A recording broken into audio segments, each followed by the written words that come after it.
Okay, so good evening बच्चों. I'm here with our next video. हम लोग last class में पहला यूनिट पहले लास्ट वीडियो में पहला यूनिट हम लोग कंप्लीट कर चुके थे. सो इस वीडियो में मैं आपको कुछ इम्पोर्टेंट क्वेश्चंस शेयर करूँगी जो कि खासकर एग्ज़ाम में आता है.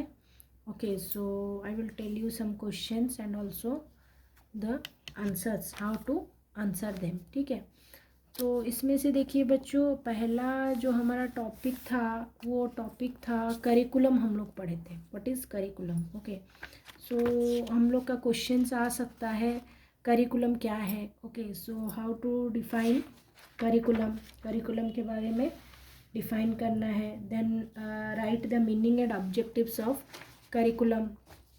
ऑब्जेक्टिव और मीनिंग ऑफ करिकुलम हम लोग को लिखना है, जैसे कि मैं आपको यहाँ पे शो कर रही हूँ. So you can see right the meaning and objective of curriculum. यहाँ पे आपको क्या लिखना है, करिकुलम क्या है, जैसे कि हम लोग डिफाइन किए थे बुक में. Curriculum is derive from the Latin word currere which means run. So curriculum is a course of path which one runs to reach the goal. Then हम लोग को उसका कुछ ऑब्जेक्टिव्स लिखना है. जैसे कि हम लोग पढ़े थे करिकुलम कैसे हम लोग को बनाना है करिकुलम. तो ब्रेडिस क्लासीफाइज द प्रिंसिपल एम्स, जैसे कि understanding skill, problems and methods. Okay, ये सारा होना चाहिए. देन उसके बाद आपका एक क्वेश्चन आ सकता है, नेक्स्ट क्वेश्चन आपका आ सकता है, what are the important principle of organisation of school syllabus in mathematics.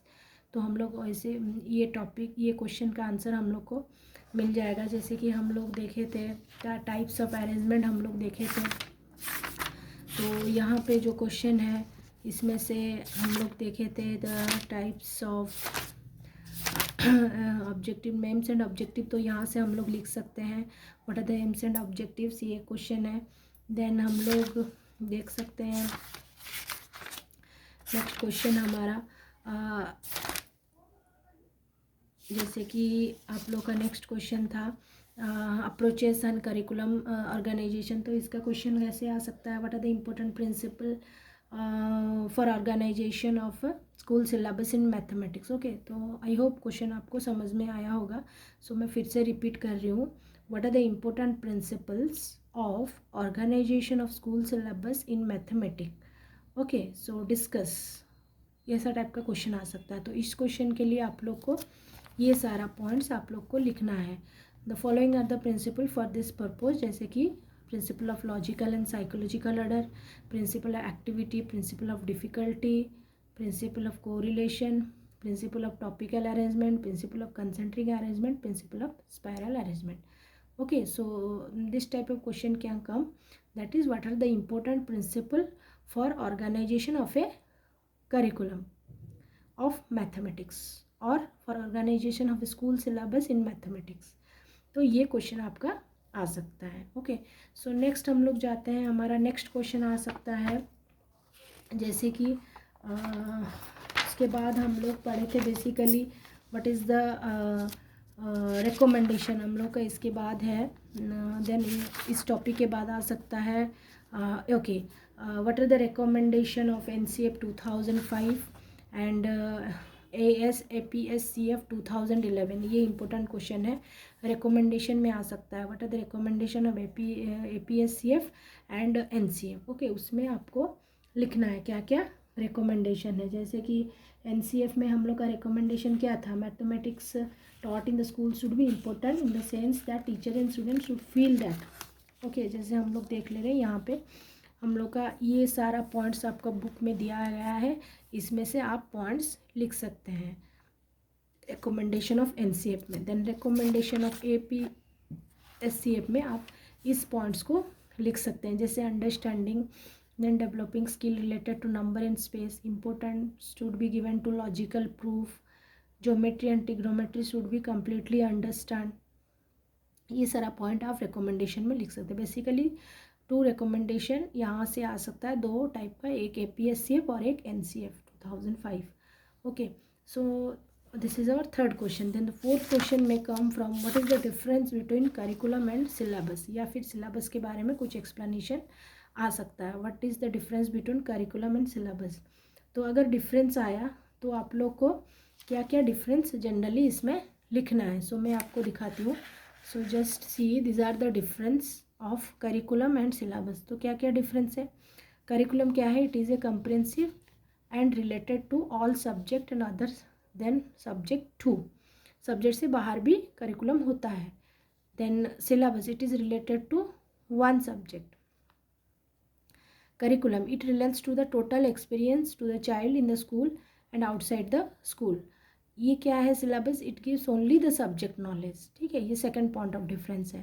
Then third point of difference, its scope is large and related to all activities performed by the child during the year. इसका scope बहुत large है, बड़ा है. ठीक है, its scope is limited and performance for related to syllabus only. Then it gives the aim and objective of the child. It is a part of curriculum. और syllabus में पहले भी आपको बताई हूँ लास्ट वीडियो में कि सिलेबस क्या है, it is the content part of the curriculum. So it is a part of curriculum and having limited aim and objective. So these are the points that you have to write in this question, that is what is the meaning of syllabus and write the difference between curriculum and syllabus. Okay, so I think ये आपको समझ में आया होगा। so next question हम लोग इस chapter में हम लोग का क्या आने वाला है। so let us check next question आपका NCF.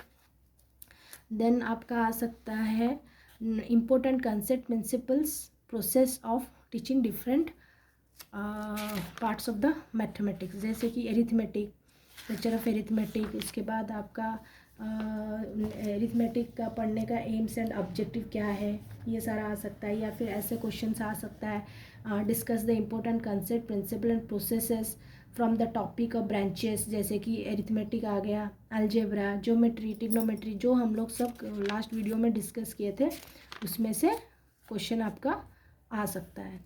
Okay, so these are the important question you will get from this chapter. So इसमें से मैं जितना क्वेश्चन आपको बताई अभी, सो इसमें से हो अगर आपका ऐसा क्वेश्चन आया कि topics of branches of mathematics, तो आपको सारा लिखना पड़ेगा। एरिथमेटिक लिखना पड़ेगा, अलजेब्रा लिखना पड़ेगा, ज्योमेट्री लिखना पड़ेगा, ट्रिग्नोमेट्री लिखना पड़ेगा। ठीक है, तो अगर आप कुछ भी लिख रहे हैं तो पहले क्या लिखना है आपको। सपोज हम लोग एरिथमेटिक ले रहे हैं तो मेजर ऑब्जेक्टिव क्या है ऑफ टीचिंग एरिथमेटिक। देन हम लोग जाएंगे aims of teaching arithmetic. Then उसके बाद हम लोग को जाना है approaches in teaching arithmetic. Similarly सबका जितना भी हम लोग पढ़ेंगे सब में हम लोग को वही करना है। क्या पहला है suppose algebra, aims of teaching algebra, then method of teaching algebra. Okay, so stages of, then हम लोग अगर ज्योमेट्री में जाएंगे, then what is geometry, what are the stages of teaching geometry. Then अगर हम लोग उसके बाद वैल्यूज़ ऑफ, देन टिग्नोमेट्री में अगर जाएंगे, teaching of what is trigonometry, what are the objective of teaching trigonometry.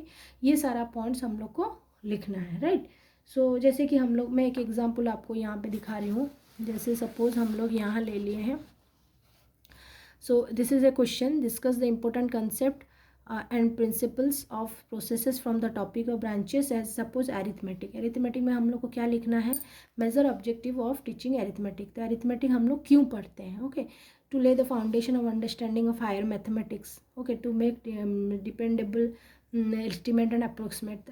AIIMS of teaching क्या है, quantitative side of the world, develop mathematical thinking in student, prepare student for study in higher mathematics. Already हम लोग approaches पढ़ चुके हैं, क्या क्या है, ड्रिल्स अप्रोच है, इंसिडेंटल अप्रोच है एंड मीनिंगफुल अप्रोच, हम लोग जो कि लास्ट वीडियो में देखे हैं।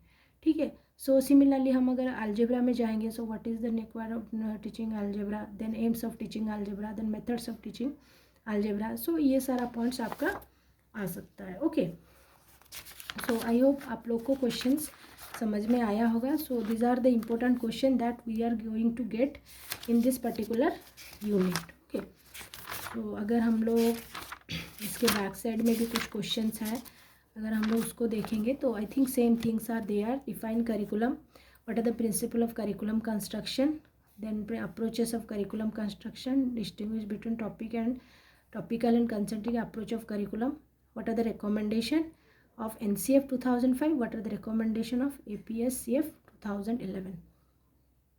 okay, so these are the questions। हम लोग को ये क्वेश्चन भी रिव्यू करके जाना है। जैसे करिकुलम आपको तो एक एक करके हम लोग देख लेते हैं। What is curriculum? करिकुलम आपको डेफिनेशन पता है, मैं ऑलरेडी बता चुकी हूँ. What is curriculum? It is a path to reach the goal. Okay, और बहुत सारा डेफिनेशन दिया गया है, जैसे अल्बर्ट ए, अल्बर्ट ई. तो ये सारे जो डेफिनेशन दिए हैं उसको आप लोग पढ़ सकते हैं. Then principle of curriculum construction, आपका आंसर यहाँ पे है. जैसे कि हम लोग का principle of utility, then principle of disciplinary values, उसके बाद है principle useful for higher education, child centredness, integration of theory and practice, flexibility. अगर आप लोग को ये देखना है, ये समझना है, तो then you go to my last video, you subscribe my channel and see my last video. In the last video I explained this very clearly, you can understand easily, because ये जो अभी वीडियो है, इस video में मैं सिर्फ important questions और उसके आंसर कैसे आपको देना है ये बता रही हूँ.